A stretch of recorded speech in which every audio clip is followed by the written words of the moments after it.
Hello दोस्तों, स्वागत है आपका मेरे नए वीडियो में। एंड दोस्तों तैयार हो जाओ क्योंकि आज हम एक ऐसा टॉपिक लेके आए हैं जो आपका दिमाग पूरा उड़ा देगा। ग्रेविटी। सोचो, ये वो मिस्टीरियस चीज है जो आपको जमीन पर रखती है, स्टार्स को अपने जगह पे टिकाती है और पूरे यूनिवर्स को एक साथ बांधती है। लेकिन ये कोई ऑर्डिनरी फोर्स नहीं, ये एक कॉस्मिक पजल है जिसका जवाब दुनिया के सबसे बड़े साइंटिस्ट आज भी ढूंढ रहे हैं। क्या ग्रेविटी सिर्फ एक पुल है या स्पेस टाइम का जादू? क्या ये ब्लैक होल्स के अंदर छुपा एक सीक्रेट है या क्वांटम दुनिया का कोई नया ट्विस्ट?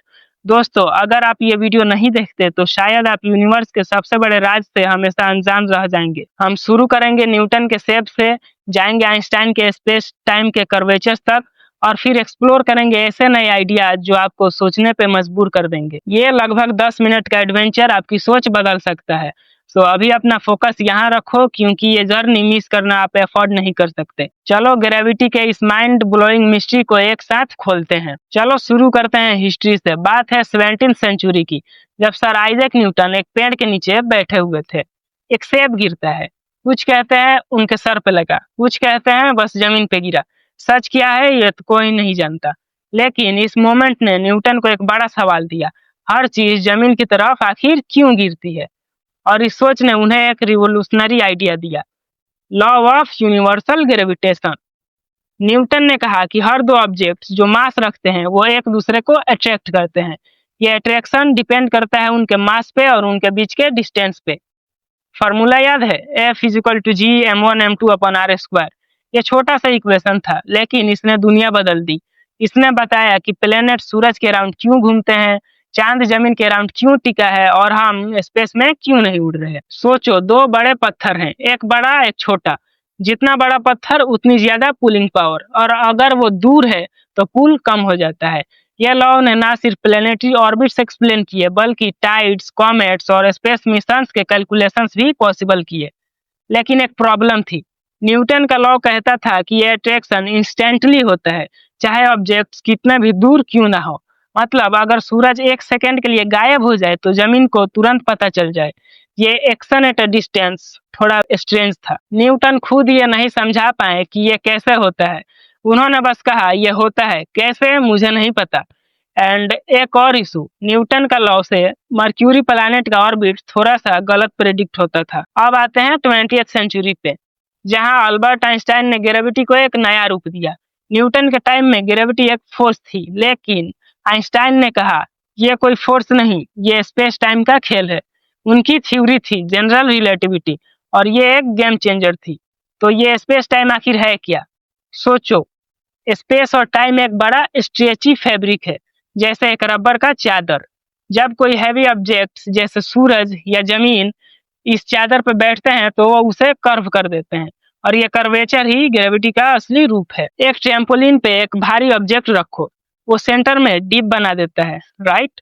अब एक छोटी मार्बल उसके पास रोल करो, वो डिप के अराउंड घूमती है, ना कि सीधा बॉल तक जाती है। प्लैनेट्स भी ऐसे ही सूरज के अराउंड घूमते हैं, स्पेस टाइम के कर्व्स को फॉलो करते हुए। आइंस्टाइन ने यह भी प्रेडिक्ट किया कि ग्रेविटी लाइट को भी बेंड करती है। सोचो, लाइट जो मासलेस है वो भी कर्व करेगी।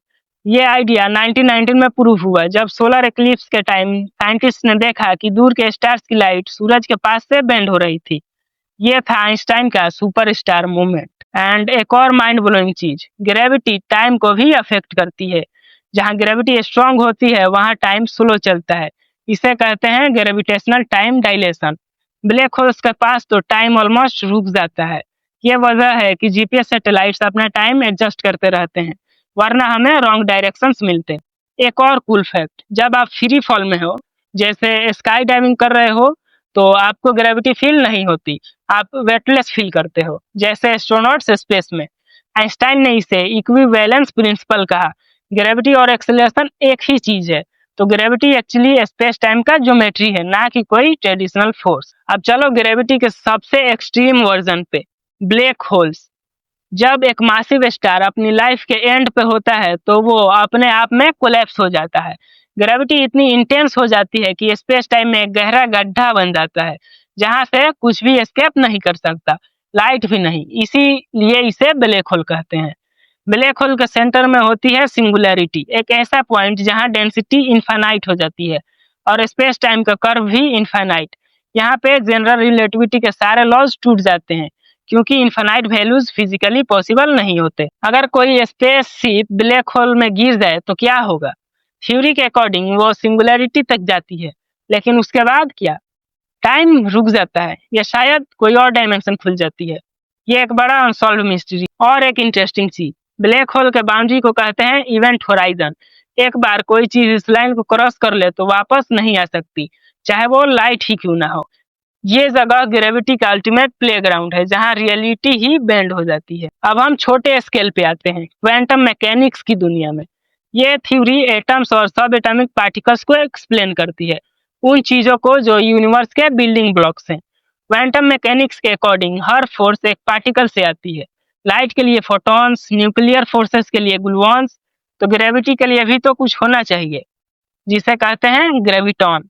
लेकिन एक बड़ी प्रॉब्लम है, जब हम जनरल रिलेटिविटी और क्वांटम मैकेनिक्स को मिक्स करने की कोशिश करते हैं तो इक्वेशंस में इंफिनिटीज आ जाती है जो सॉल्व नहीं होती। मतलब ग्रेविटी को क्वांटम लेवल पे समझना अभी भी एक बड़ा चैलेंज है। लेकिन क्यों है ये इतना मुश्किल? जनरल रिलेटिविटी स्पेस टाइम को एक स्मूथ फैब्रिक की तरह देखती है, जबकि क्वांटम मैकेनिक्स कहती है कि सब कुछ डिस्क्रीट है, जैसे टीनी पैकेट्स या लूप्स। ये दोनों थ्योरीज एक दूसरे से मैच नहीं करती। साइंटिस्ट इस प्रॉब्लम को क्वांटम ग्रेविटी का चैलेंज कहते हैं। इसके कुछ पॉसिबल सॉल्यूशंस हैं। स्ट्रिंग थ्योरी, ये थ्योरी कहती है कि यूनिवर्स के particles actually tiny vibrating strings हैं और ग्रेविटी भी इन्हीं स्ट्रिंग्स से इमर्ज करती है। लूप क्वांटम ग्रेविटी, ये स्पेस टाइम को छोटे छोटे लूप्स में डिवाइड करती है, जैसे पिक्सेल्स ऑन अ स्क्रीन। लेकिन अभी तक कोई भी थ्योरी फुल्ली प्रूवन नहीं है। ये फिजिक्स का सबसे बड़ा पजल है। अब एक नई थ्योरी सुनो, टेली पैरेलल ग्रेविटी। ये थोड़ी अलग है। जनरल रिलेटिविटी के अकॉर्डिंग स्पेस टाइम कर्व्ड होता है, लेकिन टेली पैरेलल ग्रेविटी कहती है कि स्पेस टाइम फ्लैट रहता है, लेकिन उसमें टॉर्सन होता है, जैसे ट्विस्ट या रोटेशन। ये ट्विस्ट ही ग्रेविटी का इफेक्ट क्रिएट करते हैं। यह थ्योरी मैथमेटिकली जनरल रिलेटिविटी के बराबर है। दोनों सेम प्रेडिक्शंस देते हैं, लेकिन क्वांटम लेवल पे टेली पैरेलल ग्रेविटी शायद ज्यादा सिंपल हो सकती है, क्योंकि टॉर्सन को क्वांटम मैकेनिक्स के साथ जोड़ना आसान हो सकता है। कुछ साइंटिस्ट का मानना है कि ग्रेविटी को 4 नए पार्टिकल्स के थ्रू एक्सप्लेन किया जा सकता है, जो कंबाइन होकर ग्रेविटॉन जैसा बिहेव कर सकते हैं। अगर ये थ्योरी सही निकली तो क्वांटम ग्रेविटी का सॉल्यूशन मिल सकता है। यह अभी रिसर्च में है, लेकिन बहुत एक्साइटिंग है। अब एक और वाइल्ड आइडिया, क्वांटम इंटेंगलमेंट। ये क्या होता है? जब दो पार्टिकल्स एक दूसरे से कनेक्टेड हो जाते हैं, चाहे वो कितने भी दूर क्यों ना हो, और एक का स्टेट चेंज करो तो दूसरा इंस्टेंटली चेंज हो जाता है। आइंस्टाइन ने इसे स्पूकी एट अ डिस्टेंस कहा। कुछ मॉडर्न साइंटिस्ट का कहना है कि स्पेस टाइम और ग्रेविटी शायद इंटेंगलमेंट से इमर्ज करते हैं। मतलब यूनिवर्स का फैब्रिक एक्चुअली इंफॉर्मेशन और क्वांटम कनेक्शन से बना है और ग्रेविटी उसका बाई प्रोडक्ट है। सोचो, एक स्पाइडर वेब, हर थ्रेड एक पार्टिकल है। अगर एक थ्रेड वाइब्रेट करता है तो पूरा वेब फील करता है। ऐसे ही इंटेंगलमेंट से स्पेस टाइम बन सकता है और ग्रेविटी उसका नेचुरल रिजल्ट हो सकता है। ये आइडिया भी हाइपोथेटिकल है, लेकिन अगर सच निकला तो हमारी रियलिटी की अंडरस्टैंडिंग ही बदल जाएगी। तो दोस्तों, ग्रेविटी आखिर इतनी इम्पोर्टेंट क्यों है? ये सिर्फ एक कंसेप्ट नहीं, ये यूनिवर्स को डिफाइन करती है। स्टार्स का बनना, गैलेक्सीज का घूमना, ब्लैक होल्स के पास टाइम का स्लो होना, ये सब ग्रेविटी की वजह से है। प्रैक्टिकली भी ग्रेविटी हमारी जिंदगी में बड़ा रोल प्ले करती है।